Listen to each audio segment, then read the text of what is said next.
There's so many seeds here at the Art Knapp Plantland in Prince George. You can get lost in here. Oh, there you are. See, I almost lost producer Zach. They got lots to talk to you about here, including when you should plant your seeds, what kind of seeds you should plant, and we're going to find out Prince George's favorite seed today with Jos Van Hage here at Art Knapp. As you can see, this is a sign of spring. Even the soil is excited, Jos, to have some stuff in it. Time to get your fingers dirty, that's for sure. But we're doing a little seeding demonstration, but of course, what you have to know first of all, what do we need, before we start seeding. Some people, they get all the trays and inserts and everything else from the garden center. Yep. Or you have some old containers at home, you can use them. When you use the trays, there's trays with no holes and there's trays with holes. So when you don't want to dump the water on the carpet, then you get the ones with the no holes.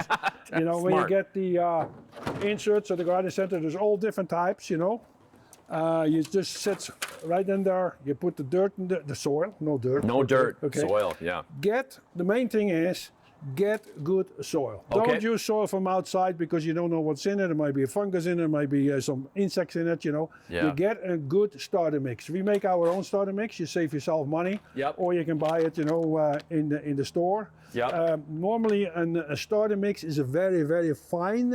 Different than other kinds of soil. Starter mix is a little special. Yeah. This is, for instance, this is our #1 soil. We make about 30,000 bags a year of this soil. Whoa. But this can be used more or less for, more or less a larger seed. Okay. But when you have a very fine seed, then you're better off go with the starter mix. We make all our own soil because I've always said, soil is your foundation. You don't build a house in the swamp. You make sure you've got a good foundation. And the same with, you're better off to spend a little bit of money on soil, than anything else. Yeah. Because when you have the wrong soil, you're asking for trouble. So you did all that work for nothing. Then you get your seeds. In this case, we have very small.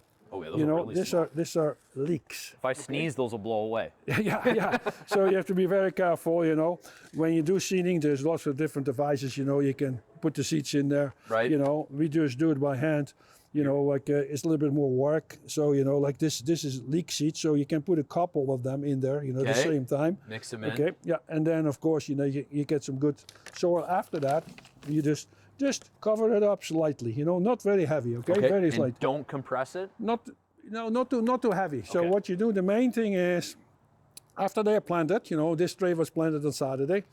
Then what you do, you mist it. Make sure you use a little mister or a watering can with a very, very fine sprout that you don't wash, the soil away. Okay? Don't flood them. Yeah, don't flood them. Don't. And then what you do is then you put a dome over it. And some people don't have a dome, but they use a plastic. Here, there's some water. See, that's what I mean when you put a dome over it. Yeah, you make your own greenhouse effect. So you put it over. Oh. Okay.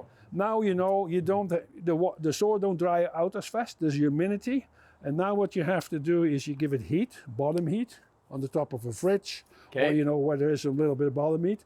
No blowing air on it. Okay. Don't do that. And then lots of light. Okay. Don't put these on your basement floor though. No. So what seeds want, is light, heat, and humidity, of course, a little bit of water. Yeah. And they will germinate. Maybe some words of encouragement? Of course, you talk nice to them? Put on some music.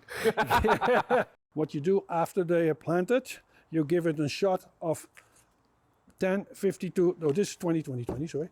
Okay, the 10, 50, the 25. This is, no, 52. 52. A lot of numbers. Okay, I'm not good with numbers either. No, first number is nitrogen, second number is phosphorus, third number is potash. Okay. So the second number they produce roots, and flowers and fruit, of course. Gotcha. But what do we want in the beginning? We want a very good root system. So we only give it 10% nitrogen, 52% phosphorus, and 10%, potash. Okay. So what you do, you fertilize with that. You fertilize them in, and after 2 weeks, when they're up a little bit, you can give it another shot of the 52-10.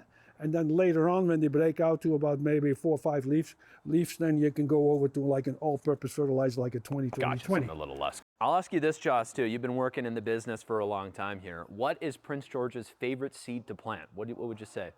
I would say, potatoes are unbelievable. Everybody can grow a potato, okay? And when you look at the amount of potatoes we sell in Prince George, and I'm a member of the BC Nursery Trade Association, and to be honest, the National Nursery Trade Nursery Trade Association. We in BC, in Prince George, I've been here for 46 years, we probably outdo anybody in BC on seed potatoes. Wow. Well, thanks for your time today, Jos. This was fun. I even learned a little bit from you today. How about Yeah, that? well, there's lots of more stuff to talk about. Of course, you know, I can stand here for hours. You know how to get rid of, you know, your insects, you know, Yeah. stuff like this. We could talk so long these would start growing. Yeah, use your sticky strip, you know.